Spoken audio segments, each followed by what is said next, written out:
I was gonna sneeze. Ow. Oh, my nose. Blah. Ah, that stung. Okay. Now to check and make sure the audio is working the way it's supposed to be working. Alright, hang on a minute here. It's looking... Let's see here. Audio good? It's looking... Okay, that's good. I gotta share this with the loyal fan base. And Ant as well, for good measure, now that I think about it. Okay, go over to the self-promo tab. Dude. And I send this over to Ant. There we go. Dude. And then... Dude.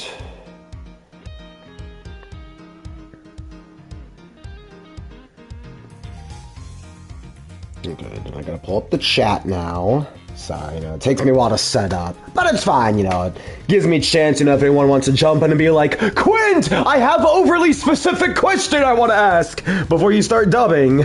Anyways.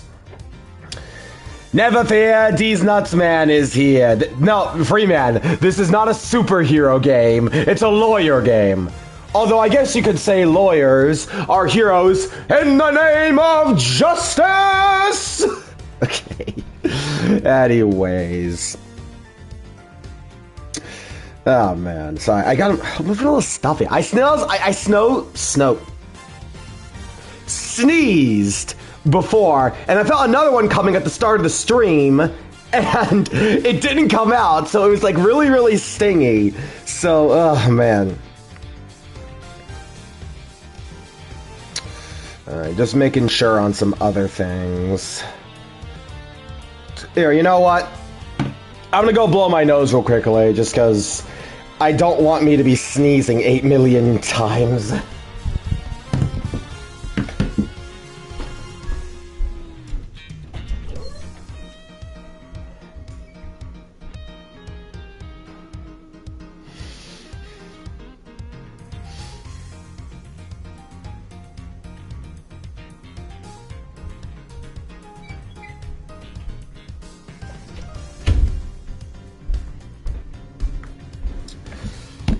Okay, I'm back. Let's see.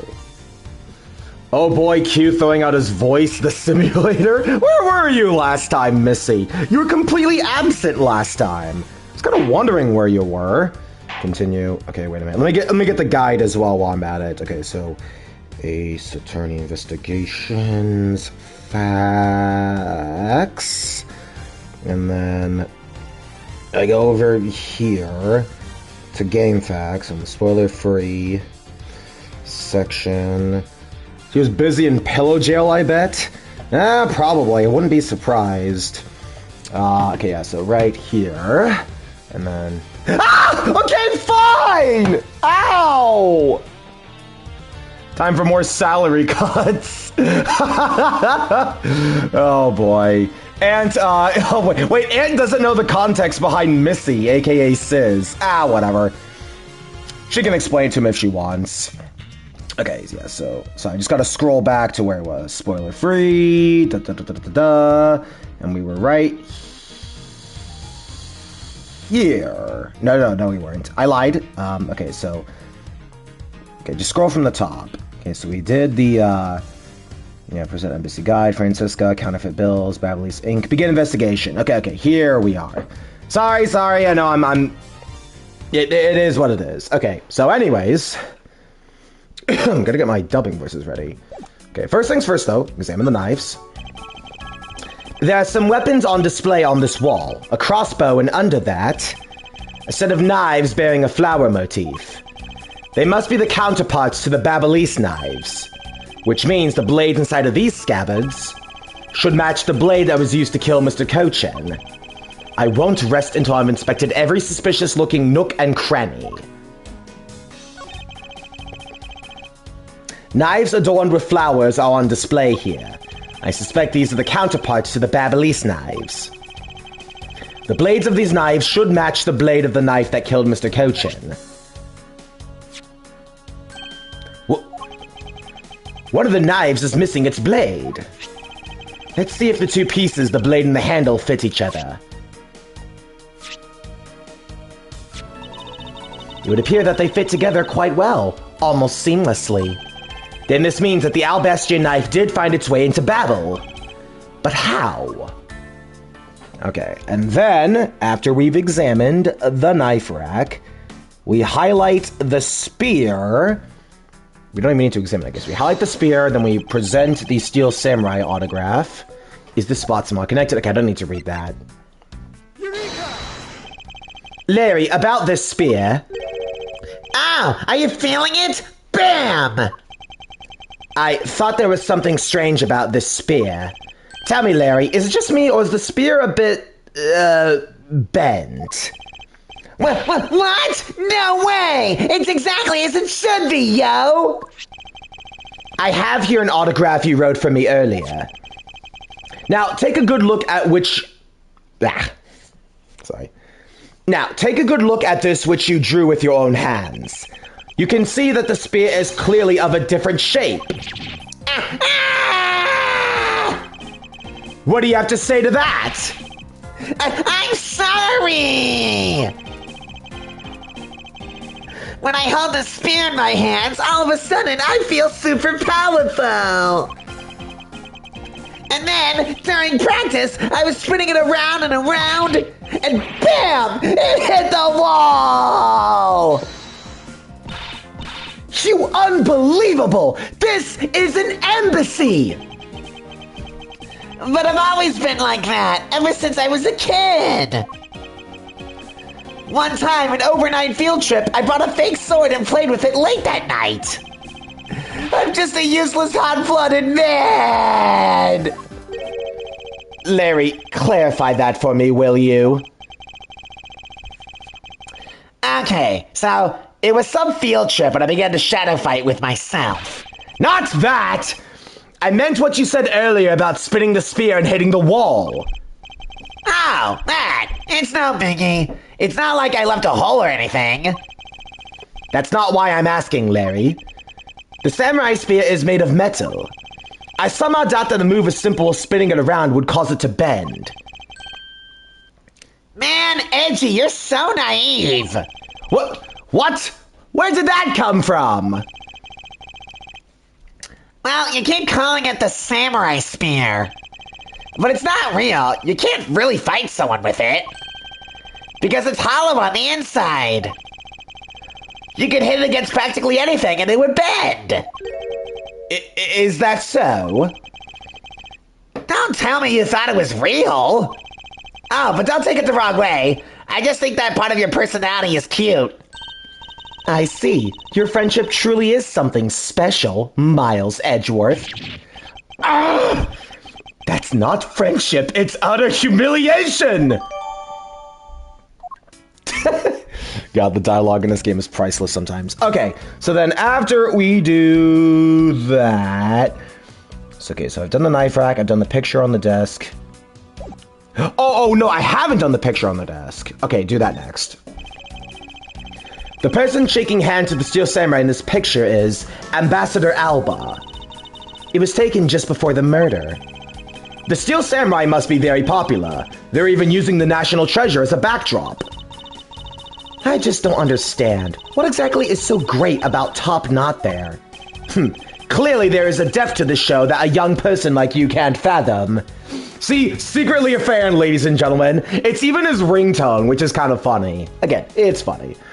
I've been doing something like that, actually, in a roleplay of mine, where in universe, Ronan knows this. Ronan knows this because he's part of this roleplay, but I have this, this franchise called Gotchamon. It's obviously a parody of, Pokemon, Digimon, all the, creature capturing, franchises out there.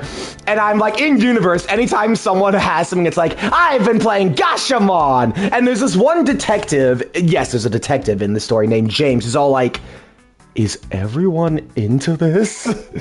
Anyways. Speaking of young people, aren't you...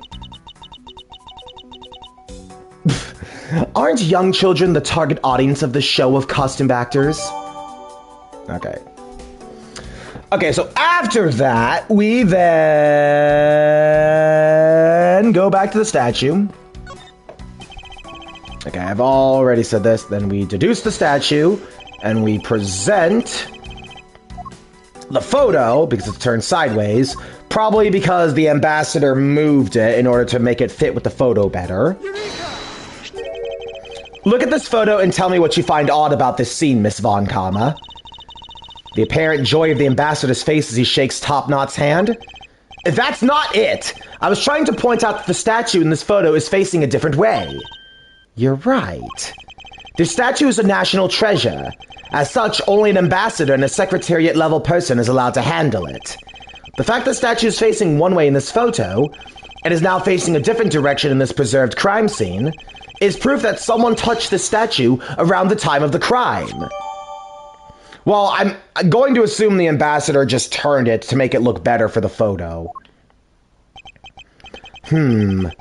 I guess that about wraps up my investigation. That's... Yo, Pink Princess! How you feeling? Still feeling ill?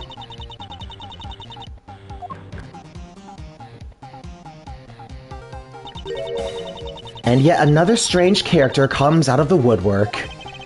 And so the Pink Princess also comes to pay the Albastian embassy a visit.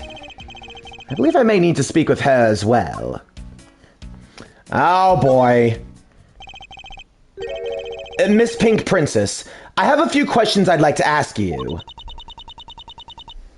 Oh boy, you know it's coming. No, anyone who's played this case and saw case 3 knows this one was coming a mile away. Miss Pink Princess, if you'd please answer...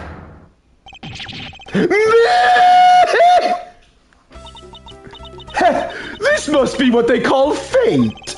How could this happen 2 days in a row? What? No, bro, my first fucking reaction. Go away! Go away! God, I knew, bro, Larry Butts and Old Bag in the same case. We are doomed! Doomed! Doomed! Okay. What the? Aren't you Miss Old Bag? Why are you so surprised?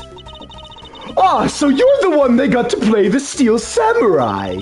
It's too bad I didn't realize that until now. I'm trying to give her like a Mrs. Puff voice. I've been doing that for like the old voice. Ah! I bonked the controller.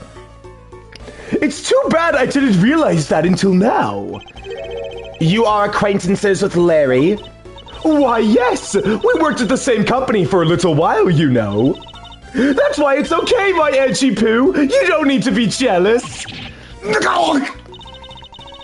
I was in the next room, you know, trying to get in some beauty sleep. But it was so noisy here that I couldn't fall asleep, so I came over to complain. So imagine my shock when I saw my precious edgy poo waiting for me. I mean, who could have imagined that you would ever come to a show like this? I guess I misjudged you, edgy poo. You misjudged him? I thought he was trying to avoid me, you know. There was no misjudgment on your part. That's precisely what I was trying to do. But it looks like the winds have shifted, and now he's willing to be chased after. Oh my god. Imagine being a fan of a show of favorite characters, and the most I know. That's like the actor on television versus the actor in real life. I don't know if I should be joking about that. Anyways. I'm simply overwhelmed. Don't you worry, Edgy Poo. I'll chase you forever to the ends of the earth. You can't escape me, Shocker! Shocker! You can't escape me! I'll chase you to the... Okay, anyways. Everyone already knows the meme. Regrets that autograph earlier. Oh, you think? Oh, you think? Isn't that just peachy?